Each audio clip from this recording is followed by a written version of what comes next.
Besok ben kiamat ruang samu. Nanti hisab itu tak nanti kalau hitung hanya sekitar 3 jam. Hisabnya sak dunia itu hanya sekitar karena malaikat itu tidak kesulitan sama sekali. Tak warai ya. Ini nggak akan salah saya dalam hal ini karena riwayatnya sahihah. Kenapa hisab itu hanya butuh mau rubuun nahar seperempat dari siang enggak? Anggap saja siang itu 6 jam atau 12 jam itu aja terserah. Kalau 12 paruhnya kan 6 ya. Seperti seperempatnya berarti 3. Itu gini.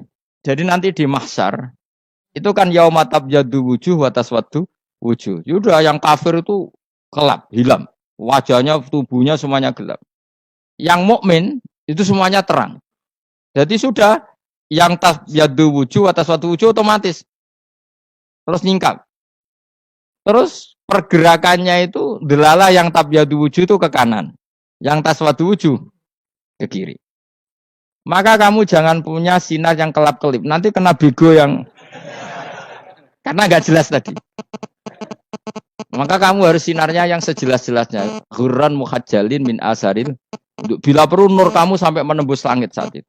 Makanya ketika orang mukmin sudah nurnya ada di muka, ada di tangan, masih ngendikan Robbana atmim lana nurona karena takut masih kena bigo tadi. Karena kalau hanya wudhu tok, sikil tok kan bayangkan di miliaran orang kan bisa agak kelihatan. Tapi kalau nurnya sampai nembus langit kan itu siapa kok nurnya sampai kan malaikat langsung tahu. Makanya hafal Quran, alim kan insya Allah nurnya itu. Sama zaman itu masih berdoa Robbana atmim lana sempurnakan nur kami. Karena nanti identifikasi malaikat berdasar tadi. Kalau ada nur berarti diletakkan ashabal yamin. Kalau nggak ada nur, ashabal shimal. Nah malaikat yang dibawa bigo itu kira-kira detail nggak? Dugaan saya kalau kelap-kelip pasti kena simal. Wah ini partai kiri. Kan, pemenang yang wudhunya mau dulet sirah tok sidik. Karena anak madzhab Syafi'i. Sebetulnya meskipun tuh sebaiknya kalau basuh sirah itu kabeh ben ora kelap mana aneh pepes terus dulat-dulit tok. Iku sok ben ya itu. Kelap-kelip. Ya sudah ya. Setelah itu kata ngendikane pangeran yu'raful mujrimuna bisimahum fayukhadu bin nawasi wal aqdam. Orang-orang pendosa kelihatan maka diletakkan di kiri. Nah sama yang orang-orang baik simahum fi wujuhim min asari. Jadi ayat itu jelas tentang akhirat. Tapi kira usah terus provokasi. Seneng kamu kok ya khisimun. Maksudnya provokator. Gitu. Jadi nanti yang mukmin jelas nurnya. Lah nur ini nanti dengan kadar iman kamu, perilaku kamu. Ada yang kelap-kelip, ada yang. Nah yang kelap-kelip ini orang kena bigo itu tadi. Nanti setelah kena bigo ikut ashabis simal, yang kelap-kelip disortir lagi malaikat yang bagian detail kan ada nanti. Nah ini terus ditubir neraka. Yang kafir bener-bener neraka, yang ini ditubir neraka. Itu nanti ini yang ngel-ngelok Kanjeng Nabi digoleki ya ini itu. Mana sakit Kanjeng Nabi, mana ono kiai soleh darani, nek iso soleh dhewe sakit Nabi mergo terus goleki endi umatku sing kelep-kelip dicari disyafaati. Ya imma langsung dituruti Allah wa imma diumbasik ning neraka. Ya terserah rencanamu piye kon aku kowe. Tapi yang jelas apa? Kiamat itu cepat sekali karena tadi ada identifikasi tadi. Makanya hanya cukup 3 jam karena tadi yang jelek kelihatan jelek, yang baik kelihatan baik. Makanya cepat. Ya oraful mujrimuna bisimahum orang pendosa dikenali lewat alamatnya yaitu taswadu apa? Wujuh. Kalau orang baik dikenali lewat tabyadu wujuh. Nah, terus setelah nyingkir, ini ngono tak warai kiamat. Setelah nyingkir itu faduri babe nahum bisuril lahu bab. Setelah tersingkir tadi terus lalu ada pintu penghalang. Pintu pemisah. Nah pintu pemisah tadi yang sisi kanan langsung jadi surga, yang sisi kiri jadi neraka. Itu disebut faduri babenahum bisuril lahu bab batinu fi rahmatu wa dhahiruhu min kibalihil adab. Yang pintu arah kanan otomatis wilayah surga, yang pintu kiri otomatis wilayah neraka. Nah problemnya ketika penutupan pintu itu dah yang kelap-kelip itu katut kemana ini yang makanya kamu jangan malok partai yang apa? Kelap-kelip yang enggak jelas itu koalisi kemana? Kalau partai besar kan iso nyalon presiden, partai kecil ini kan ikut mana ini kan? Sing sak ngisore 1%, 2% ini kan repot. Loh coba misalnya nur kamu 2%. Berarti gelap kamu kan 98%. Kira-kira malaikat mengkategorikan kemana coba? Ayo jawab. Delak. Loh kok ada semangat. Padahal itu bagian dari kamu. Kalau satu tubuh itu sinarnya hanya 2%. Kira-kira kategorinya itu partai gelap, partai terang. Waduh semangat kok. Waduh. Berarti kegaruk kemana? Kiri. Tapi bisa saja malaikat cara berpikir gini. Tapi kok ada cahayanya ya. Padahal kata Allah, yang bercahaya ashabul yamin. Kan nggak ada bilang cahaya terang. Bisa saja malaikat, alhamdulillah berpikir begitu. Ya nanti kita rayu saja supaya berpikir ini kan. Yang penting ada cahaya. Kan Allah tidak bilang terang apa kelap-kelip. Ya mungkin saja asal ada cahaya dikategorikan lahu nur. Punya apa? Nur. Tapi yang jelas saat itu pun yang sudah punya cahaya masih berdoa Robbana atsmim lana nurona. Ya Allah saya mohon sekali nur-nur kami sempurna. Jadi ini saya bantu teman-teman yang hafid-hafid supaya tahu maknanya ya. Dan yang nggak hafid ya dengar ya. Kalau nur itu penting. Makanya Nabi itu kayak apa Nabi itu orang super itu kalau ngendikan wa al min fauqi nuran wa min tahti nuran wa an yamini nuran wa an simali nuran sampai terakhir Nabi masih mendoa untuk dirinya waj'ali nuron dan semua tubuh saya jadi nur. Saya Nabi sudah gitu. Ya Allah jadikan sisi depanku nur, belakang kami nur, kanan nur, kiri nur. Terakhir itu apa? Waj'alni nuron dan doa semoga semua tubuh saya jadi itu termasuk doa yang sering saya baca. Karena saya takut kelap-kelip tadi ini bahaya ini kalau malaikat. Saya tidak tahu cara berpikir malaikat tadi. Apa ngitung 98% maka dikategorikan apa? Gelap. Apa dihitung nurnya saja? Wong instruksinya Allah kan yang ada nur ashabul yamin. Meskipun kelap-kelip kan punya nur. Saya tidak tahu nanti ikut 2% ikut mana kalau di partai koalisi itu. Ya, ikut yang menang biasanya ikut yang apa? Ya makanya saya mohon kalau wudhu itu usahakan sempurna, terutama wudhu sholat. Kalau nggak wudhu sholat itu sebaiknya nggak sempurna supaya ada bedanya wudhu sholat sama wudhu tidak sholat. Rasulullah itu masyhur gitu ya. Rasulullah itu kadang tawad doa wudhu an khofifan, wudhu yang sederhana, yaitu hanya sekali-sekali dan tidak sempurna.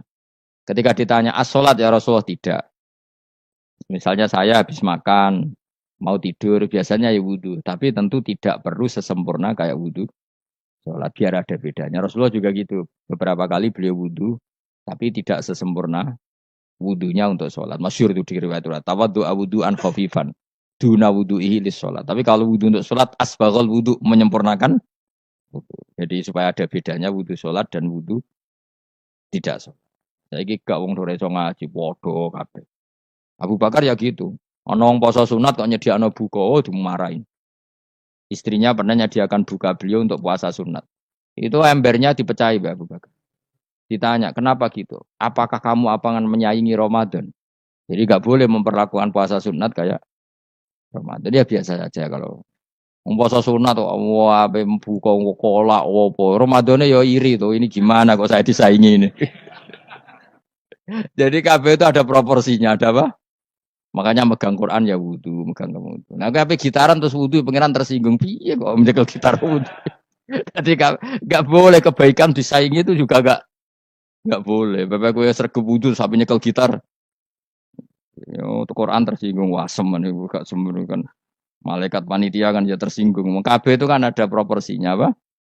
Ada proporsi.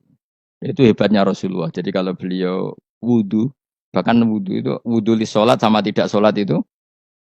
Misalnya sholat sunat tuh kamu mampu ngadeg boleh nggak duduk? Boleh. Kalau sholat fardu nggak boleh, biar ada bedanya. Fardu itu spesial, nggak boleh harus berdiri. Kalau sunat pun harus berdiri. Fardu tersinggung, iya sunat kok nyaingi aku kan gitu kayak. Ya makanya sholat fardu wajib berdiri ya. Sholat sunat boleh duduk meskipun mampu loh ya. Nggak boleh sama. Sholat sunat pun harus berdiri. Berarti ada sunat menyaingi fardu. Ya jelas ya. Jadi aturan main itu harus jelas. Nggak boleh. Makanya Abu Bakar itu nggak mau kalau ada orang puasa sunat kemudian apa? Abdullah bin Mas'ud lebih parah. Dia itu tukang nyuepeng orang yang selalu sholat duha. Makanya saya itu duha itu jarang. Karena takut kena sweepingnya siapa? Abdullah bin Mas'ud. Itu ada orang khusyuk tiap hari itu hadis sweeping sama dia. Apakah kamu menjadikan sholat ini jadi fardu kok mbok lakoni bedino? Awas nang mbok lakoni bedino. Daerah akhir duha dilakoni bedino. Perkara ini butuh duit. Oh itu kalau zaman Abdul Mahmud kena sweeping apa? Karena berarti menandingi fardu. Yes, kira usah anut ilmu ku bahaya itu di sensitif. Cuma ini kan ilmu tetap tak utarakan. Biar kamu tahu, nggak boleh fardu disaingi itu nggak. Coba kan banyak ketentuannya tadi. Contoh paling gampang itu apa? Kalau sholat fardu boleh nggak boleh apa? Duduk. Sholat sunat boleh duduk. Sholat sunat boleh di kendaraan sesuai jalannya kendaraan. Ayat nama tawajjat bi rohilatu. Kalau sholat fardu, kalau kamu naik unta harus turun untuk memastikan di kiblat.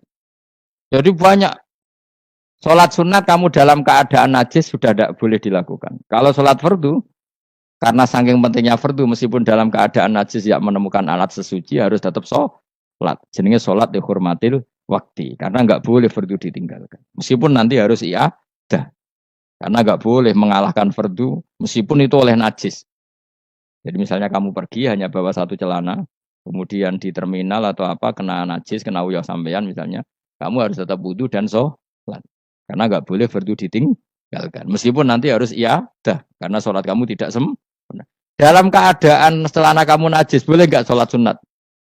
Oh nggak boleh.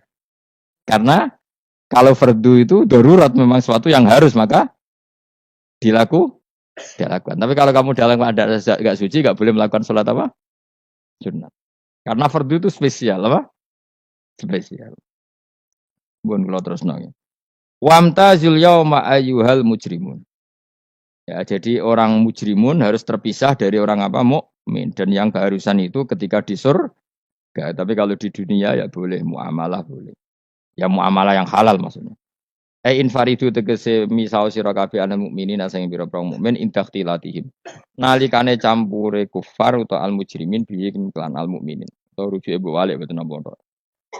Maksudnya rujuk itu awalnya gitu sama intaktilatihim mukminin bihim kelan kufar atau kufar ning mukminin. Alam ahad ilaikum ya bani Adam. Alam ahad ana ta ora merentano ingsun ilaikum maring sira kabeh. Amurkum tegese ana ta ora merentano ingsun kum ing sira kabeh ya bani Adam ahi bani Adam. Ala lisani rusuli ing atase lisane para utusan-utusan ingsun. Bukankah saya telah merintahkan kamu wahai bani Adam Allah tak butuh setan. Yen ora menghamba sira kabeh asyaiton ing setan. Ngendikane pangeranku ijek kanut setan cek nemen nih. Bukankah sudah saya perintahkan kamu tidak boleh diperbudak napa setan. Maknane la tuti tegese aja taat sira kabeh ing setan. Inna sak temene setan laku maring sira kabeh aduun musuh mubinun kang jelas. Bayinul adawati banget musuhane. Lah yo setan musuhmu kok malah mbok enut bocah kok sarap ngono. Karwan musuh kok di enut. Anut yo pangeran mergo Allah wali fid dunya wal akhirah. Wa anik buduni lan yen to nyembah sira kabeh ni ingsun.